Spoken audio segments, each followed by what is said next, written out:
Israel நகரங்கள் என்பது முழுவதுமாக வான வேடிக்கைகள் நிறைந்த ஒரு பரப்பாகவே நேற்று நள்ளிரவு முழுவதும் காட்சியளித்தது. ஈரான் தன்னுடைய பாதாள அறைகளில் ட்ரோன் மற்றும் ராக்கெட் லாஞ்சர் உள்ளிட்ட பயங்கர ஆயுதங்களை அடுக்கி வைத்திருக்கக்கூடிய வீடியோ ஒன்றை வெளியிட்டிருக்கிறது.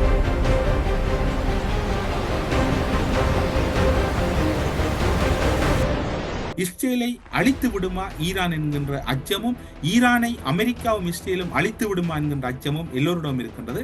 இதில் இந்த யுத்த களமுனையில் யாருடைய கரம் முன்னர் எழுந்து செல்லுகின்றதோ அவருக்கே இந்த யுத்தத்தில் வெற்றி.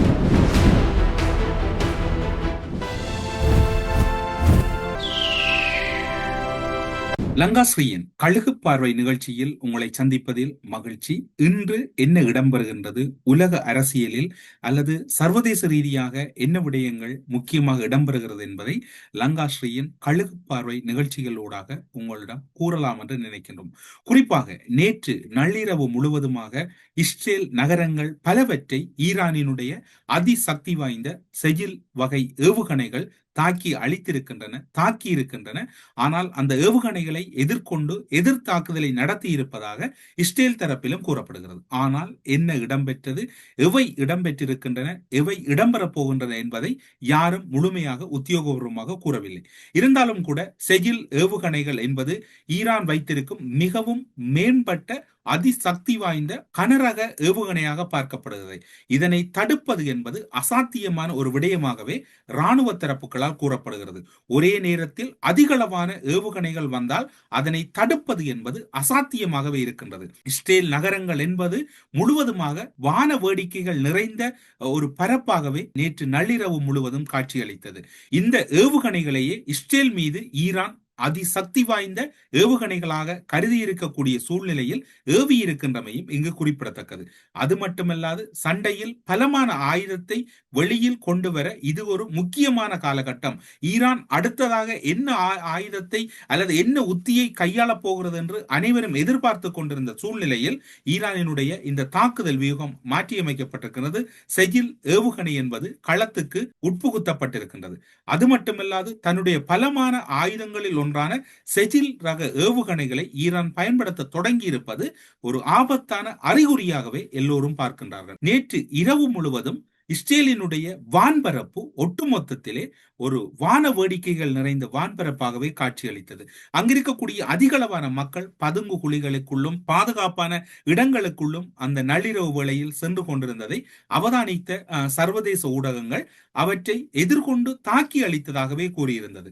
அந்த வகையில் இந்த ஏவுகணைகள் 18 மீட்டர் நீளமும் 1.25 மீட்டர் விட்டமும் 23,600 கிலோ எடையும் கொண்டது. திட எரிபொருள் மூலம் இயங்கும் இருநிலை பலஸ்டிக் ஏவுகணையான இது சுமார் 2000 கிலோமீட்டர் தூரம் பாயும் திறனையும் இலக்குகளை துல்லியமாக, அதாவது செல்லுகின்ற இடங்களில் இருக்கக்கூடிய இலக்குகளை மிகவும் துல்லியமாகவும் சாதுரியமாகவும் தாக்கி அளிக்கும் திறன் கொண்டதோடு 700 தொடக்கம் 1000 கிலோ வெடிபொருட்களை சுமந்து செல்லக்கூடிய வகையில் அது கட்டமைக்கப்பட்டிருப்பதாக அந்த ஆயுதம் சார்ந்து இருக்கக்கூடிய தகவல்கள் கூறுகின்றன. இதில் இருக்கக்கூடிய ஒரு பெரும் சவால் என்னவென்று சொன்னால், இந்த ஏவுகணைகள் ஹைப்பர்சோனிக் ரகத்தை சார்ந்த ஏவுகணைகளாக இருப்பதனால் இது பெரும் சவால் நிலையை இந்த யுத்த களமுனையில் கொடுக்கலாம் என்று எதிர்பார்க்கப்படுகிறது. அது மட்டுமல்லாது செஜில் ஏவுகணைகள் வளிமண்டலத்துக்குள் மீண்டும் நுழையும் போது ஒலி வேகம், அதனுடைய ஒலி வேகம் என்பது பல மடங்கு அதிகமான வேகத்தில் வரும். இவ்வளவு வேகமான பொருட்களை சரியாக கண்டறிந்து தாக்குவது, அதாவது இஸ்ரேலை பொறுத்தவரையில் கடந்த காலங்களில் பல ஏவுகணைகளை எதிர்கொண்டு தாக்கி இருக்கலாம் அல்லது பல தாக்குதல் உத்திகளை கையாண்டிருந்தாலும் செஜில் ரக ஏவுகணைகளை மின்னல் வேகத்தில் அவை வருவதனால் அவற்றை எதிர்நிலை தாக்குதலை நடத்தி அழிப்பது என்பது நேற்று நள்ளிரவில் அசாத்தியமாகவே இருந்திருக்கின்றது. ஆனால் இஸ்ரேல் தரப்பில் அவை இடம்பெறவில்லை, நாங்கள் அழித்து விட்டோம் என்கின்ற தகவல் வெளியாகியிருந்தாலும் கூட அங்கு வளமைக்கு மாறான ஒரு ரணகளமாகவே இஸ்ரேல் வான்பரப்பு இருக்கின்றதை பார்க்கின்ற போது அதனுடைய உட்பகுதியில் பலத்த சேதாரங்கள் ஏற்படுவதற்கு வாய்ப்பு இருப்பதாக கூறப்படுகிறது. திட எரிபொருள் ஏவுகணைகளுக்கு எரிபொருள் நிரப்புவதற்கு அதிக நேரங்களை எடுத்துக்கொள்ள வேண்டியிருக்கிறது. இதனால் இவற்றை கண்டறியவும் மிகவும் இலகுவாக எரிபொருள் நிரப்புவதை பின்தொடர்ந்தால் கூட அதனை இலகுவாக கண்டறிய முடியும். ஆனால் திட எரிபொருள் கொண்ட செஜில் ஏவுகணைகளை உடனடியாக ஏவ முடியும் என்பதோடு எச்சரிக்கை நேரமும் மிக குறைவாக இருக்கின்றது. நவீன செஜில் ஏவுகணைகள் இலக்கை நோக்கி வரும்போது நேராக வராமல், அது வளமையாக ஏவுகணைகள் வருகின்ற போது நேராக அதனுடைய இலக்குகளை நோக்கி செல்லும். ஆனால் இந்த செஜில் ரக ஏவுகணைகள் வளைந்து செல்லும் திறன் கொண்டவை. அதனால் அவற்றை தாக்குவது மிக மிக கடினமாக இருக்கின்றது. நேற்று நள்ளிரவு அதனை பார்க்கின்ற போது, அதாவது ஒரு சில காணொளிகள் பார்க்கக்கூடியதாக இருந்தது. அந்த காணொளிகளை பார்க்கின்ற போது அந்த தாக்கு திறன் என்பது கடந்த காலங்களோடு ஒப்பிடுகையில் இஸ்ரேல் தரப்பால் மிகவும் சற்று குறைந்ததாகவே அவதானிக்கக்கூடியதாக இருந்தது. செஜில் போன்ற ஏவுகணைகள் 3 நிலைகளை இடைமறித்து அழிக்க முயற்சிகள் மேற்கொள்ளப்படும். அவை அசாத்தியமாகவே இருக்கின்ற சூழ்நிலை நேற்று இஸ்ரேல் படைத்தரப்பால் மறைமுகமாக ஏற்றுக்கொள்ளக்கூடியதாக ஒன்றாவை அவர்கள் கூறியிருந்ததையும் அவதானிக்கக்கூடியது. இந்த அமைப்பு விண்வெளியிலேயே ஏவுகணைகளை இடைமறித்து அழிக்கும் திறன் கொண்டது. நீண்ட தூர ஏவுகணைகளை தடுப்பதற்கான முக்கிய ஆயுதமாக இது பயன்படுத்தப்படுகிறது. தாட் எனப்படும் அமெரிக்க அமைப்பு ஏவுகணை இலக்கை நெருங்கும் நேரத்தில் வளிமண்டலத்தின் மேற்பகுதியில் வைத்து அவை தாக்கி அளிக்கும் திறன் கொண்டது என்று கூறப்படுகிறது. ஆனால் அவை அசாத்தியமாகத்தான் நேர்ந்திருந்தது. ஏவுகணைகள் இலக்கை மிக அருகில் நெருங்கிய பிறகு கடைசி கட்டத்தில் பாதுகாப்பு அரணாக பயன்படுத்துவார்கள். அது ஒரு ஆபத்தான நிலையாகத்தான் இருக்கின்றது. இந்த செஜில் ரக ஏவுகணைகள் வருகின்ற தூரத்தை கணித்தாலும் கூட அதனை எதிர்கொள்வது, அதாவது தாக்கி அளிப்பது என்பது அசாத்தியமாக இருக்கிறது. அருகில் வருகின்ற போதுதான் அவற்றினுடைய தாக்கு திறன் அல்லது ஆபத்து நிலை உணரக்கூடியதாக இருக்கின்றது. என்ன நடந்தது என்பது தொடர்பில் உத்தியோகபூர்வமான அறிக்கைகள் இதுவரைக்கும் வெளியாகவில்லை. ஆனால் ஏதோ ஒரு பலமான ஆபத்தான ஒரு கட்டத்தை இஸ்ரேல் சந்தித்திருக்கின்றது என்பதை மட்டும் அந்த நள்ளிரவு வேளையில் அவதானிக்கக்கூடியதாக இருந்தது. இப்போது இலங்கையில் காலை நேரமாக இருக்கின்றது. ஆனாலும் கூட இப்போது நாங்கள் மதிய நேரத்துக்குள் கடந்து வந்திருக்கின்றோம். இஸ்ரேலை பொறுத்தவரையில் என்ன இடம்பெற்றது என்பது தொடர்பில் உத்தியோகபூர்வமான அறிக்கைகள் எவையும் வெளிவராமல் இருக்கின்றன. ஆனால் பலத்த சேதம், அவர்களுடைய தாக்கும் இலக்கு என்பது மொசாட்டினுடைய பிரதான கட்டிடங்கள், இராணுவ நிலைகள், விமான தளங்கள் என்று பலவற்றைத்தான் அவர்கள் தாக்கியிருந்தார்கள். பெஞ்சமின் நத்தனியாகு அந்த இடத்தில் இருக்கவில்லை என்று கூறப்படுகிறது. அவர் இருந்த இடத்துக்கு தாக்குதல் நடத்தப்பட்டதாக நேற்று கூறப்பட்டாலும் அவ்விடத்திலிருந்தும் தாக்குதல் இருந்து அவர் வெளியேறியிருந்த சூழ்நிலையும் அவதானிக்கப்படக்கூடியதாக இருக்கின்றது. அமெரிக்கா இஸ்ரேலை பொறுத்தவரையில் ஈரானினுடைய அதிமுக்கியமான இடங்கள் தாக்கப்பட்டன, தாக்கி அழிக்கப்பட்டுக் கொண்டிருக்கின்றன என்று கூறப்பட்டு வீடியோக்களும் வெளியாகி இருக்கக்கூடிய சூழ்நிலையில் ஈரான் தரப்பால் அதிகாலை அளவில் ஒரு வீடியோ வெளியாகி இருக்கின்றது. இஸ்ரேல் அமெரிக்கா இணைந்து எத்தனை தாக்குதல்களை நடத்தினாலும் பதிலடியாக ஈரானும் தாக்குதலை இப்போது களமுனைகளில் தொடுத்துக் கொண்டிருக்கிறது. இதனால் போர் கைமீறி சென்று விட்டது, உக்கிரமடைந்து விட்டது. இதனை கட்டுப்படுத்துவது, தணிப்பது என்பது அசாத்தியமாக இருக்கிறது. இந்நிலையில் ஈரான் தன்னுடைய பாதாள அறைகளில் ட்ரோன் மற்றும் ராக்கெட் லாஞ்சர் உள்ளிட்ட பயங்கர ஆயுதங்களை அடுக்கி வைத்திருக்கக்கூடிய வீடியோ ஒன்றை வெளியிட்டிருக்கின்றது. ஈரான் உத்தியோகபூர்வமாக தன்னுடைய ஊடகங்களிலே அவற்றை வெளியிட்டிருக்கின்றது. அமெரிக்காவை எச்சரிப்பதோடு மட்டுமல்லாது இந்த வீடியோ மூலம் ஈரான் தன்னுடைய இராணுவ பலத்தை இன்றும் இழக்கவில்லை. அயத்துல்லா அல் கமேனி அல்ல, அங்கு இருக்கக்கூடிய உச்ச தலைவர் யார் இறந்தாலும் கூட எங்களுடைய இராணுவ கட்டமைப்பு என்பது பலமாக இருக்கிறது என்பதை தான் காட்டி நிற்கின்றது.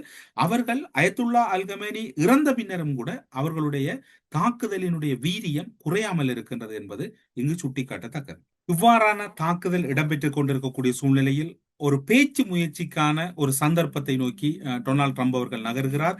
ஒருவேளை இனிவரப்போகின்ற ஈரானின் அடுத்த தலைவரை அல்லது ஈரானினுடைய ஜனாதிபதியை வெனிசுலா போன்று தான் நியமிக்கலாம் என்று அவர் நினைக்கின்றாரோ தெரியாது. அவ்வாறான ஒரு சூழ்நிலையை நோக்கித்தான் அவர் நகர்கின்றார். ஆனால் அதற்கான சூழ்நிலை ஈரான் மட்டில் இல்லை என்றுதான் கூறப்படுகிறது. இஸ்ரேல் தரப்பால் ஈரானிடம் 3 நிபந்தனைகள் முன்வைக்கப்பட்டிருந்தன. அந்த 3 நிபந்தனைகள் என்ன என்பது தொடர்பில் நாங்கள் இன்று பார்க்கலாம் என்று நினைக்கின்றோம். மிக நெருக்கமாகவும் மிகவும் முக்கியமாகவும் பார்க்கப்பட வேண்டிய 3 விடயங்கள். அணுசக்தியாக மாறக்கூடாது, அதாவது நீங்கள் அணுசக்தியை பயன்படுத்தக்கூடிய நிலைக்கு வரக்கூடாது. யுரேனியம் செறிவூட்டல் என்பது உங்களுக்கு வழங்கப்பட்டிருக்கக்கூடிய அளவை தாண்டி நீங்கள் அதிக அளவு சென்று விட்டீர்கள். யுரேனியம் செறிவூட்டலை உடன் நிறுத்த வேண்டும். கண்டம் விட்டு கண்டம் பாயும் ஏவுகணைகளை பயன்படுத்தக்கூடாது. குறிப்பாக சொல்ல போனால் இது ஒரு பெரும் சவால் என்பதை விட ஆபத்து. ஒருவேளை இன்று இரவு அல்லது நாளை ஏதாவது ஒரு அனர்த்தத்தை நோக்கி நகரலாம் என்று எதிர்பார்க்கப்படுகிறது. 2025 ஜூன் மாதம் அளவில் ஈரான் கண்டம் விட்டு கண்டம் பாயும் ஏவுகணைகளை இஸ்ரேலை நோக்கி நகர்த்தி இருந்த அச்சம் இருக்கின்றது. அதன் அடிப்படையில் கண்டம் விட்டு கண்டம் பாயும் ஏவுகணை பயன்படுத்தக்கூடாது, எந்த ஒரு அதாவது ஏவுகணைகளையும் நீங்கள் பயன்படுத்தக்கூடாது என்பது அவர்களுடைய மற்றொரு நிபந்தனையாக இருக்கிறது. ஏவுகணைகள் பயன்படுத்தும் தூரம், அதாவது அதில் நீங்கள் பயன்படுத்துகின்ற தூரத்தையும் குறைக்க வேண்டும் என்று கூறப்படுகிறது. அது மட்டுமல்லாது ஆயுதம் தாங்கிய குழுக்களுக்கு உதவிகளை நிறுத்த வேண்டும். அதாவது ஈரானால் வழங்கப்படுகின்ற ஆயுத குழுக்களுக்கான உதவிகளை நீங்கள் நிறுத்த வேண்டும் என்று கூறப்படுகிறது. இரண்டாவது நிபந்தனை தான் இங்கு உண்மையால் அவர்களால் நடைமுறைப்படுத்துவது அல்லது ஏற்றுக்கொள்ள முடியாத ஒரு நிபந்தனையாக இருக்கிறது. கண்டம் விட்டு கண்டம் பாயும் ஏவுகணைகளை நீங்கள் கைவிட வேண்டும், அந்த விடயத்திலிருந்து நீங்க பின்வாங்க வேண்டும் என்பதுதான் இப்போது இருக்கக்கூடிய சூழ்நிலை. இஸ்ரேலை நோக்கி ஈரான் நகர்த்திய பல ஏவுகணைகள் கண்டம் விட்டு கண்டம் பாயும் ஏவுகணைகள் இல்லை என்று கூறுவதை விட அதற்கு ஒப்பான ஏவுகணைகள் என்றுதான் அவை பார்க்கப்படுகிறது. இவ்வாறான சூழ்நிலையில் தான் அவற்றை இஸ்ரேல் தரப்பால் 3 நிபந்தனையாக கூறப்பட்டிருக்கின்றது. இந்த 3 நிபந்தனைகளும் நடைமுறை சாத்தியமில்லாத நிபந்தனை என்றுதான் சர்வதேச ராணுவ நிபுணர்கள் கூறுகின்றார்கள். இஸ்ரேலை பொறுத்தவரையில் அவர்களிடம் இருக்கக்கூடிய அச்சம் மொத்தமாக இஸ்ரேலை அழிப்பதற்கு ஈரான் ICBM என்கின்ற ஏவுகணை பெரிதும் பயன்படுத்துவதற்கு வாய்ப்பு இருக்கின்றது. இஸ்ரேலை பொறுத்தவரையில் ICBM என்கின்ற அந்த ஏவுகணை என்பது அவர்களுடைய அழிவுக்கு ஒரு காரணமாக அமைந்துவிடும்.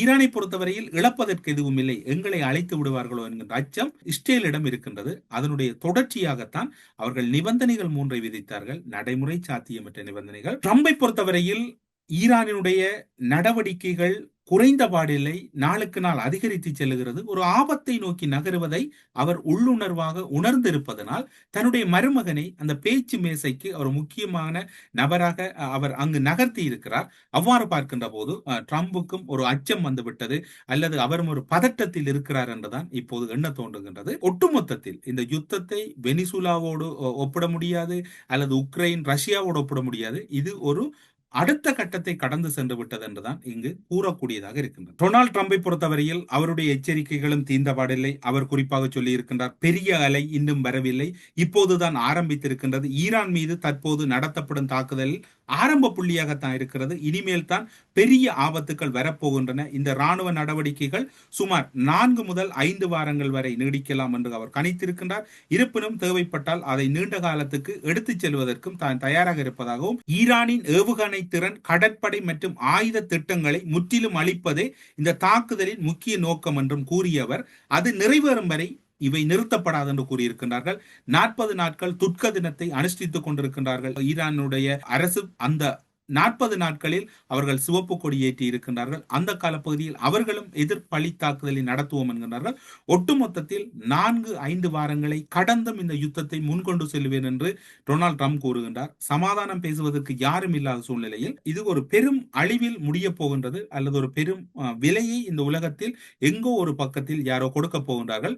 இஸ்ரேலை அழித்து விடுமா ஈரான் என்கின்ற அச்சமும், ஈரானை அமெரிக்காவும் இஸ்ரேலும் அழித்து விடுமா என்கின்ற அச்சமும் எல்லோரிடம் இருக்கின்றது.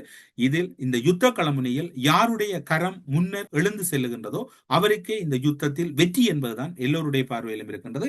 எனவே எது இடம்பெறப் போகிறது, எப்படி இடம்பெறப் போகிறது, யார் வெல்லப் போகிறார்கள் என்பதை இனி வரப்போகின்ற லங்காஸ்ரீயின் கழுகு பார்வை நிகழ்ச்சியில் பார்க்கலாம் என்று கூறி, மீண்டும் ஒரு கழுகு பார்வையில் உங்களை சந்திக்கும் வரை உங்களிடமிருந்து விடைபெற்றுக் கொள்ளும் நான் என்றும் உங்கள் அன்பின் தமிழரசு. நன்றி, வணக்கம்.